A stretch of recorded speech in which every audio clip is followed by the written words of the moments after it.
मैं सूरज सिंह और आज हम जा रहे हैं क्लास 10 की फिजिक्स में कुछ इंटरेस्टिंग टॉपिक पढ़ाने। और हमारा जो टॉपिक होगा वो होगा component of electric circuit and their symbols. तो सबसे पहले हम लोग देखेंगे कि कितने हमारे क्लास 10 के इलेक्ट्रिक सर्किट्स, क्लास 10 का मोस्टली हम लोग जो पढ़ेंगे वो क्लास 10 में ही हम लोग सर्किट के बारे में पढ़ लेंगे। और उसके बाद हम लोग क्लास 12 में कुछ ज्यादा कुछ खास नहीं पढ़ने वाले। तो चलिए हम लोग समझते हैं कि हमारे जो इलेक्ट्रिक सर्किट जो कंपोनेंट्स हैं वो कौन कौन से हैं। हम यहाँ पे 11 कंपोनेंट्स लिखे हुए हैं। अगर आपको कुछ और भी चाहिए, कोई ऐसा कंपोनेंट छूट जाता है तो आप कमेंट सेक्शन में लिखिएगा कि नहीं हमको इसका भी चाहिए, डेफिनेटली आपको हम नेक्स्ट वीडियो में दे देंगे या फिर आपको कमेंट सेक्शन में आंसर दे देंगे। तो चलिए हम लोग समझते हैं एक इलेक्ट्रिक सेल। तो हमने आपको पहले भी पढ़ाते समय हमने जो डिफिनेशन करा रहे थे तो वहां पे सेल का जो है सिंबल बताया था। तो चलिए समझते हैं। हमारा जो सेल होता है वो कुछ इस तरह का होता है। एक लाइन उसमें बड़ी होती है और एक लाइन क्या होती है, छोटी। इसको इस तरह से यहाँ पे वो कनेक्टिंग वायर दिखा होता है। This is positive and this is negative. यहाँ पे पॉजिटिव कर देंगे और यहाँ पे नेगेटिव कर देंगे। ये हमारा हो गया इलेक्ट्रिक सेल, नो डाउट। फिर हमारा आता है बैटरी और कॉम्बिनेशन ऑफ सेल। हमने ये भी बताया था कि combination of cell is called battery. तो अगर हम एक सेल से ज्यादा अगर हम सेल कंबाइन करते हैं, मोर देन वन सेल बनाते हैं, दैट इज कॉल्ड बैटरी। तो हमको क्या बनाना है, एक से ज्यादा यहाँ पे सेल बनाना है। तो चलिए समझते हैं। This is positive, this is negative, this is again positive, this is negative. More than one cell, तो 2 भी हो सकता है और 3 भी हो सकता है, 4 भी हो सकता है, 6 भी हो सकता है। फाइनली हम यहाँ पॉजिटिव लिखेंगे और यहाँ पे नेगेटिव लिखेंगे। This is connecting wire. I hope कि आपको समझ में आ रहा है। चलिए हम लोग आगे चलते हैं। ओपन की। ओपन की में हम लोग 2 तरीके से बनाएंगे। चलिए हम लोग समझते हैं। अगर हमारा कोई सर्किट है, इस तरह से हमने बनाया हुआ है, एक सर्किट है, अगर हम उसको ब्रैकेट लगा दें और फिर इसको कनेक्टिंग वायर कर दें, दिस इज ओपन की। दूसरा तरीका हमने क्लास में पढ़ाते समय, थ्योरी कराते समय बताया था, दिस इज ओपन की, दिस इज ओपन की। मतलब इस तरह का एक सिंबल दिखाई दिया गया हो तो भी क्या होता है, ओपन की ही होता है। क्लियर है। फिर हम लोग चलते हैं क्लोज की तरफ। तो क्लोज की हमारे जस्ट इसी का अपोजिट, यहाँ पे ब्रैकेट, यहाँ पर क्या कर देंगे, पॉइंट दिखा देंगे कि हमारा क्लोज की हो जाएगा, या इसी कनेक्ट कर देंगे, या फिर हमारा जो दूसरा होने वाला है वो इसी को हम यहाँ पर टच करा देंगे। तो हमारा जो टॉपिक हो जाएगा कुछ इस तरह का होगा। यहाँ पर की जो है क्लोज हो चुका है। फिर अब वायर ज्वाइंट। और वायर ज्वाइंट मतलब 2 वायर को हम क्या करें, ज्वाइंट करें। तो हम ऐसे ही दिखाएंगे। हम इसको दिखा देंगे, मान लेते हैं हमारा कनेक्टिंग वायर है और कोई दूसरा वायर यहाँ पे आकर के ऐसे ज्वाइंट हो गया है। This is called joint wire. ऐसे भी दिखा सकते हो, ऐसे भी दिखा सकते हैं। मतलब कोई तीसरा वायर जो है, ये सीधे वायर कोई वायर जा रहा है और उसी में एक कनेक्ट कर दिया गया वायर है। This is called wire joint. फिर हमारा क्रॉसिंग वायर। क्रॉसिंग वायर मतलब एक ऐसा कनेक्शन हमको दिखाना है जहां पे बिना टच किए वायर को क्रॉस करके चला जाए। तो कुछ इस तरह का हम लोग दिखाएंगे। यहाँ पे हमारा सर्किट हो गया, एक दूसरी सर्किट आ गई, इसको ऐसे सब दिखा दिए। ये इसका कहने का मतलब है ये जो वायर दूसरा वाला आया है ये इसको टच नहीं किया है। इसको हम लोग बोलेंगे crossing wire without join the circuit. मतलब सर्किट को बिना ज्वाइन किए ये वायर कैसा होगा, क्रॉस करेगा। फिर अगर अगला हमारा है इलेक्ट्रिक बल्ब। इलेक्ट्रिक बल्ब का जो सिंबल है वो कुछ इस तरह का होने जा रहा है। इस तरह का इलेक्ट्रिक बल्ब हो जाएगा। या सिंपल आप इलेक्ट्रिक बल्ब जो आप देखे हैं, जो सबसे पहले बल्ब आपने देखा होगा, वो एज ए सिंबल में हम लोग बना सकते हैं। लेकिन कोई जरूरत नहीं, आप हम यहाँ पे इलेक्ट्रिक बल्ब का सिंबल यही देने वाले हैं। थोड़ा सा और भी स्मार्ट बना सकते हैं, आप सुंदर बना सकते हैं। तो इसको कुछ इस तरह का जो है, फिलहाल हम तो नहीं बना पा रहे, आप बना लीजिएगा।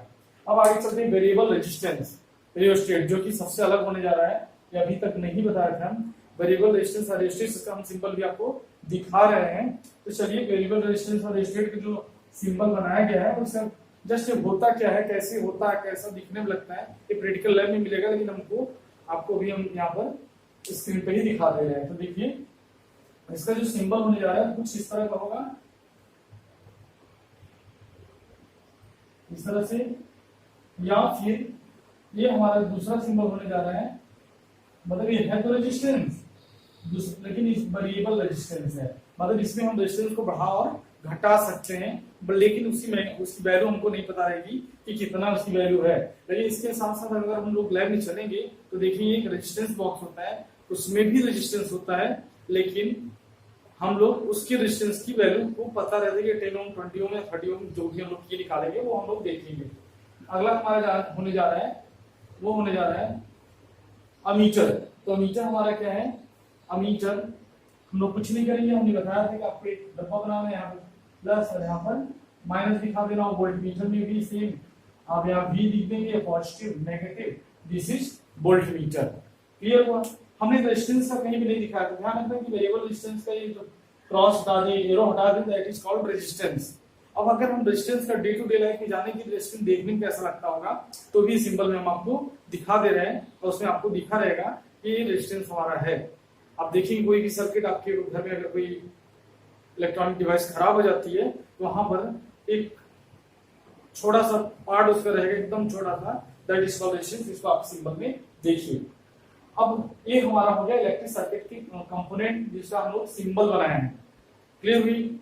अब हम लोग क्या करने जा रहे हैं, आज का हमारा जो नेक्स्ट टॉपिक है, हमने बताया कि आज से जो टॉपिक होने जा रहा है वो बहुत ही इंटरेस्टिंग होने जा रहा है और मेरे ख्याल से कि वो न्यूमेरिकल्स आप लोग के लिए इंटरेस्टिंग होना चाहिए। तो चलिए समझते हैं, हम लोग कुछ न्यूमेरिकल सॉल्व करते हैं और जो न्यूमेरिकल होंगे बहुत ही अच्छे होंगे और सबसे अच्छी बात होगी आप क्वेश्चन नोट करते रहेंगे और लास्ट में हम फिर से आपको होमवर्क देंगे, उसको भी आपको करना होगा। तो चलिए हम लोग चलते हैं न्यूमेरिकल की तरफ।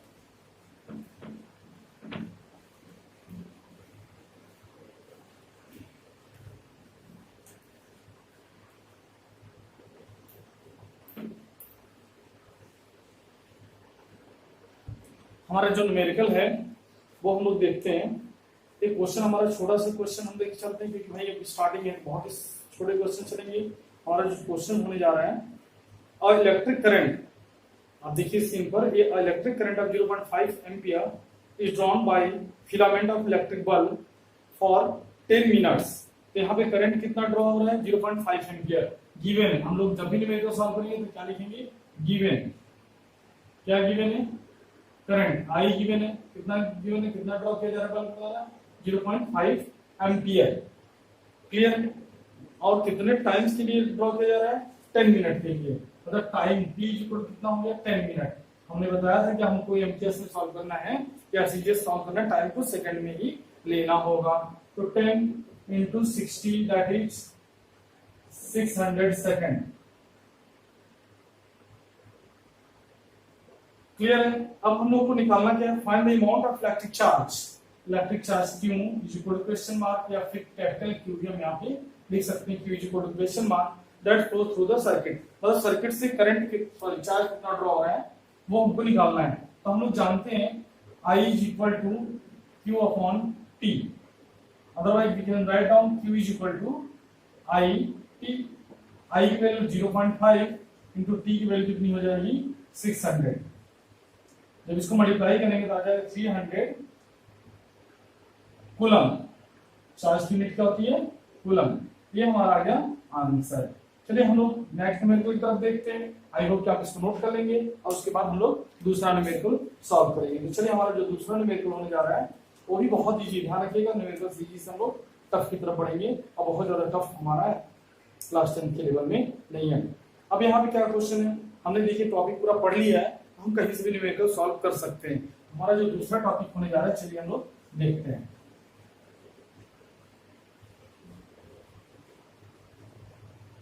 क्या दूसरा क्वेश्चन होने जा रहा है, how much work done in moving a charge of 2 coulomb across the 2 point having potential difference 12 volt. Means charge given है, कितना गिवन है, चार्ज गिवन है 2 कूलम। फिर पोटेंशियल डिफरेंस V कितना गिवन है, 12 वोल्ट। हमको फाइंड क्या करना है, हाउ मच वर्क डन। तीनों में रिलेट करते हुए फार्मूला याद करिए, V is equal to W by Q। हमने पोटेंशियल डिफरेंस को फार्मूला बताया था, potential difference rate of sorry work done by unit charge particle is called potential difference. So V is equal to W by Q। V की value कितनी हो जाएगी 12, W की value कितनी हो जाएगी क्वेश्चन मार्क, अपन Q की वैल्यू हो जाएगी 2। सो W इज इक्वल टू हो जाएगा हमारा 12 या 24 जूल। ये भी हमारा आंसर खत्म हो गया। बहुत ही आसान तरीके से। अगर कहीं डाउट हो तो आप कमेंट सेक्शन में लिखिएगा। ये भी हमारा न्यूमेरिकल एनसीईआरटी का खत्म हो गया। चलिए हम लोग आगे की तरफ बढ़ते हैं। न्यूमेरिकल एक और आपको इंटरेस्टिंग टॉपिक बताएंगे, जो टॉपिक अभी हम इस पे स्किप कर रहे हैं। तो चलिए हम लोग नेक्स्ट न्यूमेरिकल की तरफ बढ़ते हैं। और जो नेक्स्ट न्यूमेरिकल है थोड़ा सा बड़ा होने जा रहा है, थोड़ा उसमें हम लोग दिमाग लगाएंगे। तो चलिए देखते हैं।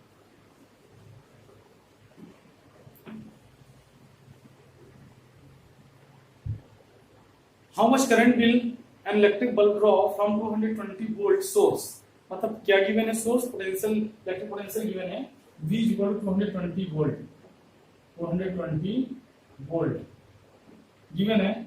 If the resistance of bulb filament is 1200 ohm, if the resistance of bulb filament R is equal to 1200 ohm, ये यूनिट हो गई ओम की। How much current will an electric heater coil draw from 220 volt of source if the resistance of the heater coil is 100 ohm. How much current will draw, एक question यही हो गया था, यही पे एक क्वेश्चन था हमारा कि how much current will draw means I is equal to question mark, this is the first part, या हम लोग इसी को फर्स्ट पार्ट मान लेते हैं। ये अब ये भी हमको V गिवन है, R गिवन, I फाइंड करना है। तो हम लोग क्या फार्मूला लगाएंगे, ओम्स लॉ। ओम्स लॉ क्या था, बाय यूजिंग हम लोग ऐसे फार्मूला लगाएंगे जो इन तीनों को रिलेट करता हो। तो by using Ohm's law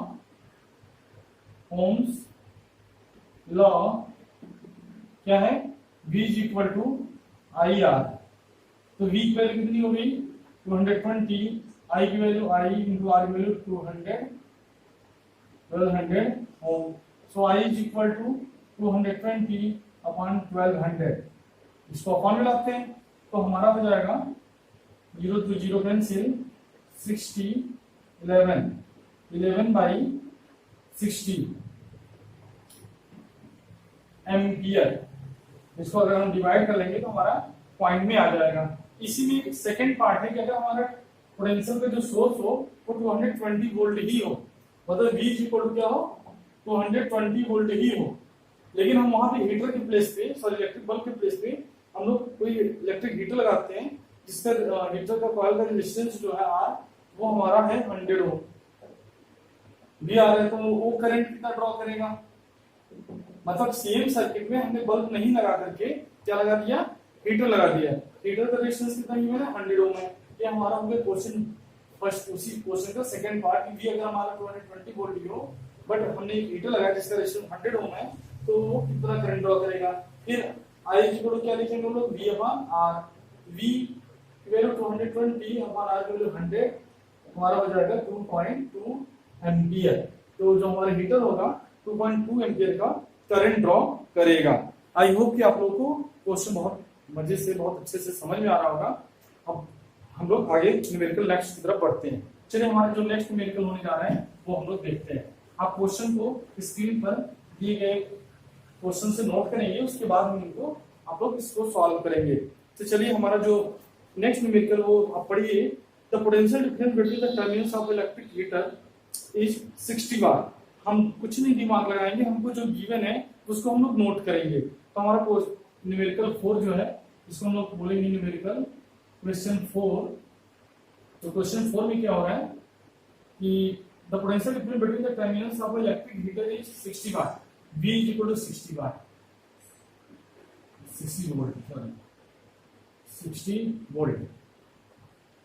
When it draws a current of 4 ampere from the source, so I is equal to given है 4 ampere. फिर 4 ampere from the source, what current will heater draw with the potential difference increase to 120 volt. अगर potential difference increase कर जाता है, कितना हो जाता है 120 volt, तो what current of the heater will potential difference will draw।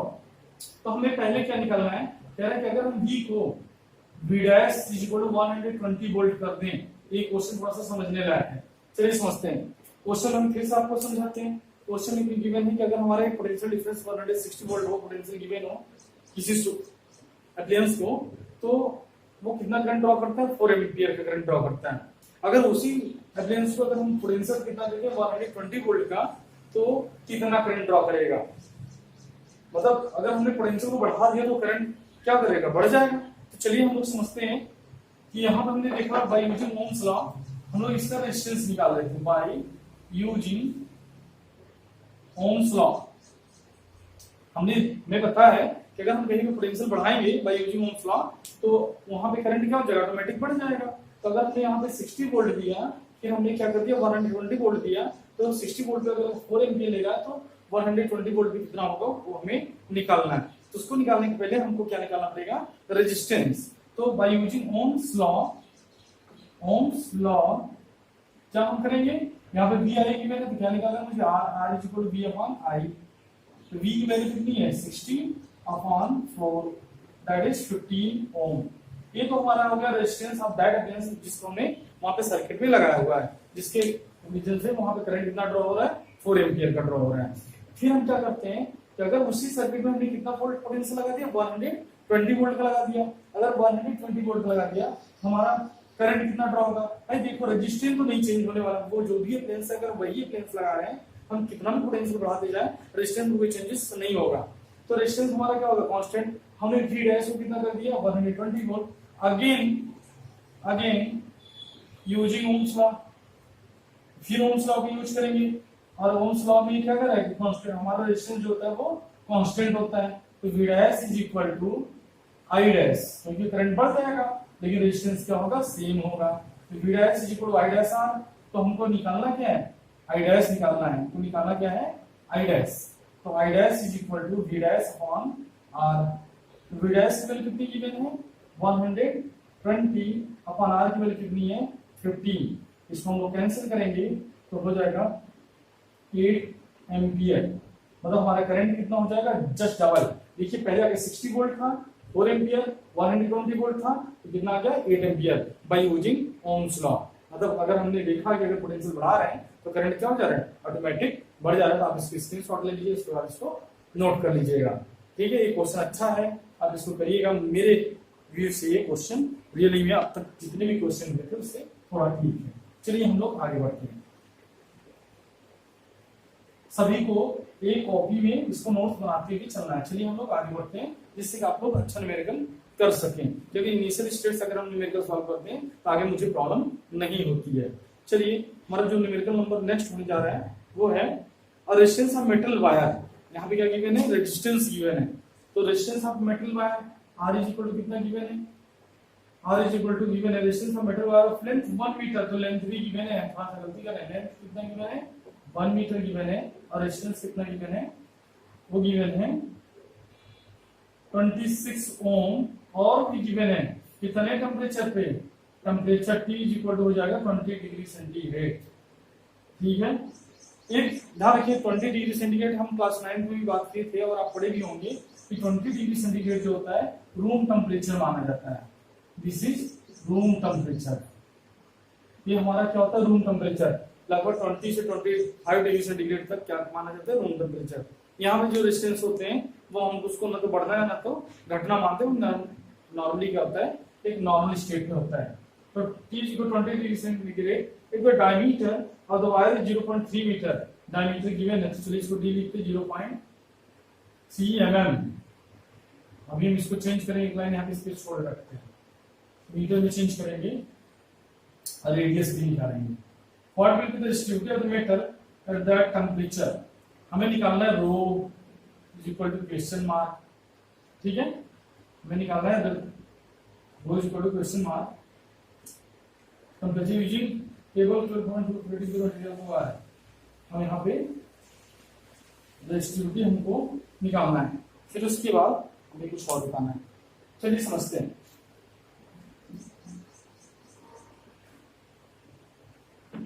हमारे पास गिवन क्या है टेम्परेचर है, क्या टेम्परेचर कोई रोल नहीं है न्यूमेरिकल में। कहने का मतलब कि रूम टेम्परेचर पे हमको रेजिस्टिविटी निकालनी है। ठीक है, चलिए समझते हैं। ध्यान रखिए रेजिस्टिविटी रेजिस्टेंस में डिफरेंस करें, कंफ्यूजन नहीं होइएगा। रेजिस्टिविटी जो होता है वो किसी मटेरियल का नेचर होता है जिस कारण से वो रेजिस्टेंस मेंटेन करता है, जबकि रियोस्टेट क्या होता है एक वेरिएबल रेजिस्टेंस होता है। दोनों में डिफरेंस है, बहुत से लोग कंफ्यूज हो जाते हैं। तो चलिए हम लोग आते हैं यहाँ पे। आर एल गिवन है, लेंथ ऑफ वायर गिवन है, उसका रेजिस्टेंस गिवन है टेम्परेचर गिवन हमने बताया कि इसका हमारे पास कोई रोल नहीं है। अगर टेम्परेचर बढ़ता तो हमारा रेजिस्टेंस या रेजिस्टिविटी बढ़ती, तब हम लोग इसका रोल करते। टेम्परेचर कांस्टेंट दिया है इसलिए हम लोग इसमें कोई रोल नहीं करेंगे। फिर यहाँ पर डायमीटर गिवन है, तो सबसे पहले डायमीटर से हम लोग रेडियस निकाल लेते हैं। रेडियस को स्मॉल आर से निकलने लिखेंगे, r small r is equal d/2, तो d/2 मतलब 0.3/2 मींस 0.15 मिलीमीटर। ये हमारा हो गया रेडियस, इसमें मिलीमीटर, लेकिन हमको मिलीमीटर में सॉल्व नहीं करना है, हमको सॉल्व किसमें करना है, एमटीएस में। तो चलिए हम लोग देखते हैं 0.015 into 10⁻³ जब मिलीमीटर को मीटर में चेंज करेंगे तो हमारा हो जाएगा 10⁻³ अगर सेंटीमीटर को मीटर में चेंज करेंगे तो हो जाएगा 10⁻²। तो हम यहाँ पे मिलीमीटर है उसको हम लोग मीटर में चेंज करेंगे तो हमारा हो जाएगा 0.15 into 10⁻³ मीटर। ये हो गया रेडियस हमको मीटर में। अब हम अगर रेडियस गिवन है, अगर मान लेते हैं हमारा एरिया क्रॉस सेक्शन, इसका रेडियस गिवन है, हमको इसको क्या निकालना पड़ेगा, एरिया निकालना पड़ेगा, area of cross section. Radius given है तो एरिया इज इक्वल टू क्या हो जाएगा, पाई आर स्क्वायर। तो पाई की वैल्यू पाई ही अभी रखने देते हैं, आर की वैल्यू 0.15 into 10⁻³ का होल स्क्वायर। सो पाई into 0.15 हो जाएगा 0.025, सॉरी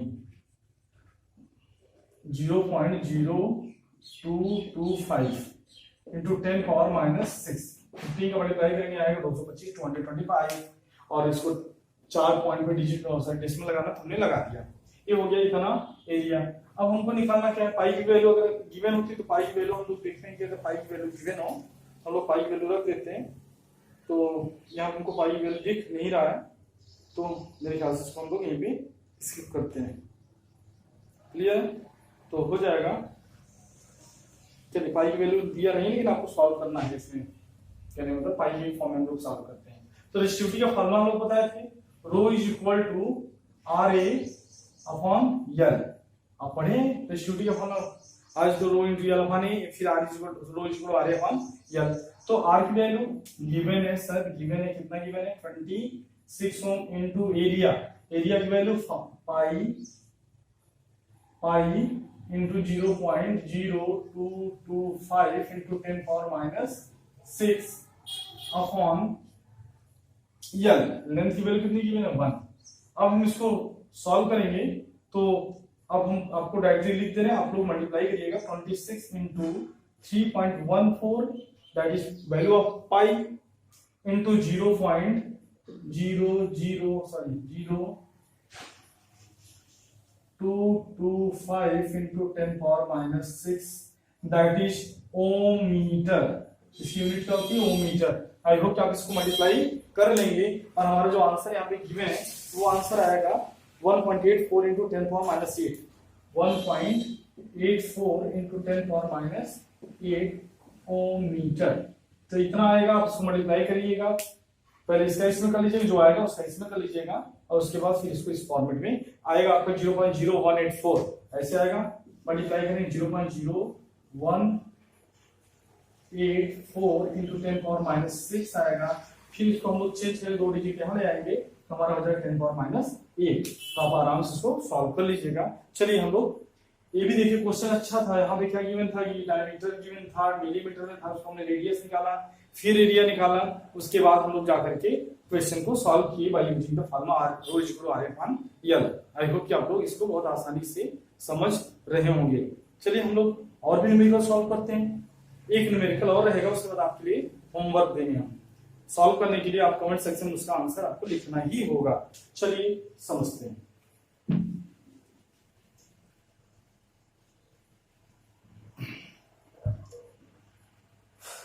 क्वेश्चन नंबर है हमारा, अ 4 ohm resistance wire is double on it.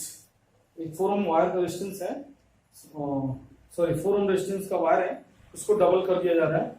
Calculate the new resistance of the wire, मतलब क्या कह रहा है कि वायर को क्या कर दिया जा रहा है, डबल कर दिया जा रहा है।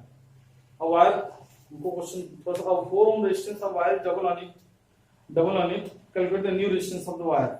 मतलब वायर को डबल कर दिया जा रहा है, मतलब एक 4 ओम के वायर को उसको क्या करें। बहुत अच्छा क्वेश्चन है, बहुत ही समझने लायक क्वेश्चन है, और इसको हम क्लास में कराते भी हैं। तो चलिए हम लोग समझते हैं हमारा जो क्वेश्चन होने जा रहा है वो क्या होने जा रहा है।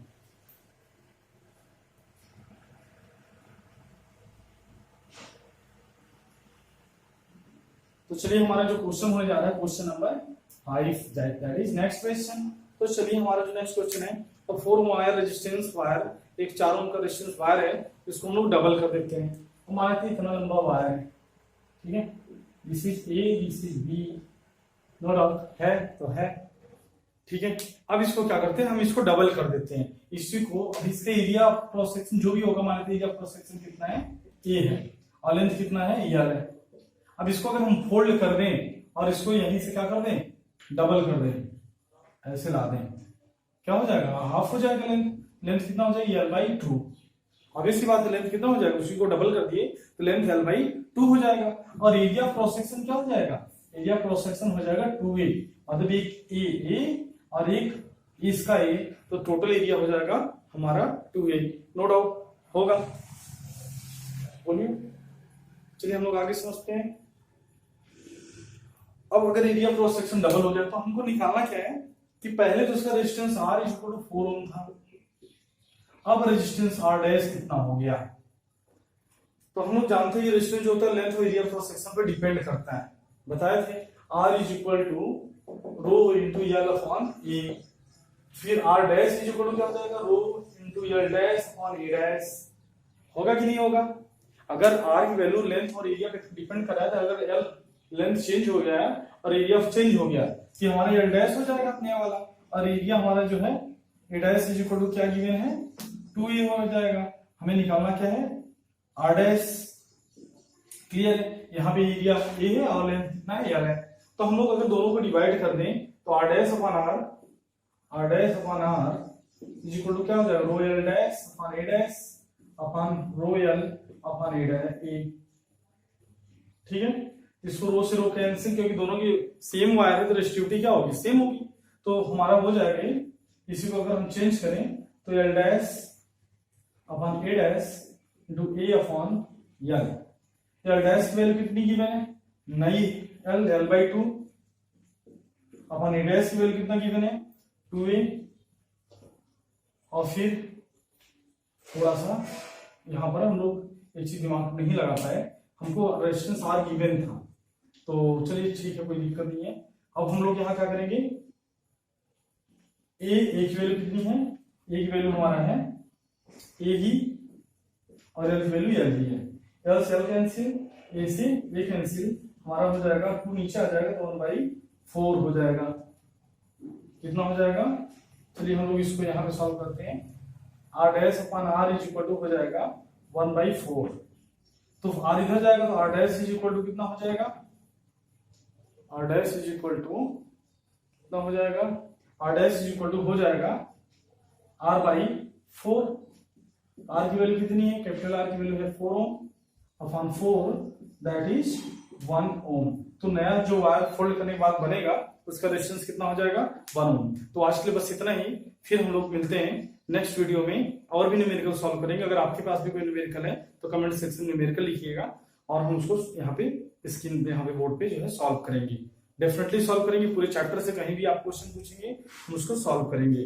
भले वो ऑनलाइन क्लासेस है, लेकिन न्यूमेरिकल आपके पूरे सॉल्व किए जाएंगे। आप जल्दी जल्दी जितने भी क्वेश्चन हो, आप जितने भी क्वेश्चन बन रहे हो, आप उसको कमेंट सेक्शन में लिखिएगा। अब आज जो हम आपको होमवर्क देने जा रहे हैं, कुछ न्यूमेरिकल्स देंगे, तो न्यूमेरिकल्स हमारा जो होने जा रहा है वो आपके स्क्रीन पे भी डिस्प्ले हो जाएगा। उसको पॉज करके स्क्रीनशॉट ले लीजिएगा, और स्क्रीनशॉट कर लेने के बाद उसको घर पे बैठ करके सॉल्व करिए। हम फिर नेक्स्ट डे जब मिलेंगे तो उससे रिलेटेड कुछ उसमें से जो आप क्वेश्चन करेंगे, और कुछ हम नए न्यूमेरिकल्स को आपको प्रोवाइड करेंगे। तो चलिए हम लोग आज के लिए बस इतने ही, बाकी नेक्स्ट टाइम।